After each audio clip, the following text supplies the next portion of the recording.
মা উনুন জ্বালাইছো কেন? গ্যাস শেষ হয়েছে নাকি? না না, গ্যাস শেষ হয় নাই। উনুনটা জ্বালালাম, এই যে জ্বালানি কাঠ কতগুলো আছে, বৃষ্টির মধ্যে পচেই যাচ্ছে ওগুলো, তাই উনুনটা একটু জ্বালালাম যে দেখি একটু রান্না করলে গ্যাসেরও সাশ্রয় হয়।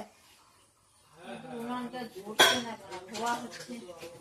এতক্ষণ জ্বলতেছিল, এখন আবার ইয়ে। এই সবজিটা বসাবো, মিশানো সবজি কাটে নিলাম, তা ভাবছি এটা উনুনে করি। ওইদিকে ভাত বসাইছে সোনামা, তো আমি সবজিটা উনুনে করে নেই। জ্বালানিগুলো নষ্ট হয়ে যাচ্ছে, বৃষ্টির জন্য ভিজেই যাচ্ছে। তো উনুন জ্বালালে এদিকে সব হয়। সোনামা ভাতটা মনে হয় উঠলে উঠছে, আমি ঘাটে দিয়ে একটু দেখ তো। ভাতের মধ্যে সিদ্ধ আছে, ঝিঙা সিদ্ধ, উচ্ছে সিদ্ধ,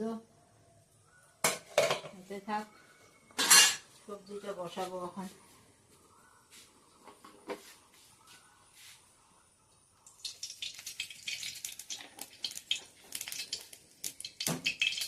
অনেক কাজ, সবজিটা দেই। লঙ্কা সব কিছু আছে এর মধ্যে, কাঁচা লঙ্কা তুলে দিচ্ছি।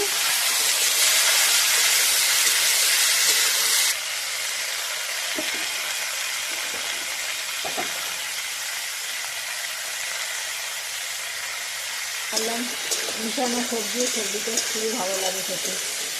সব কিছু বাড়ির পেঁপে, ঝিঙ্গা, তারপর আছে মিষ্টি কুমড়ো ডাঁটা, অনেক রকম মিশানো জিনিস দিয়ে এটা বানালাম।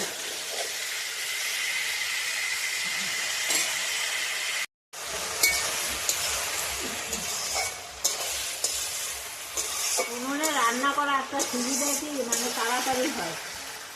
গ্যাসে একটু সময় লাগে, কিন্তু উনুনে রান্নাটা তাড়াতাড়ি হয়, আর উনুনে রান্নার টেস্টও হয়। তাই ভাবছি আজকে বাকি সব রান্না উনুনেই ছাড়বো। একবার যখন উনুনটা জ্বালালাম, উনুনে হবে। এটা প্রায় হয়ে ঘন্ট হয়ে গেল। এবার মুসুর ডাল বসালাম, ডালের মধ্যে লবণ দিয়ে দিচ্ছি, লবণ লঙ্কা দিয়ে ঢাকা দিয়ে দেবো, সেদ্ধ হোক।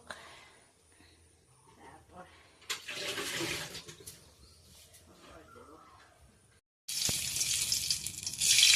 ডালটা সিদ্ধ হয়ে গেছে, এবার সম্বাদ দেবো।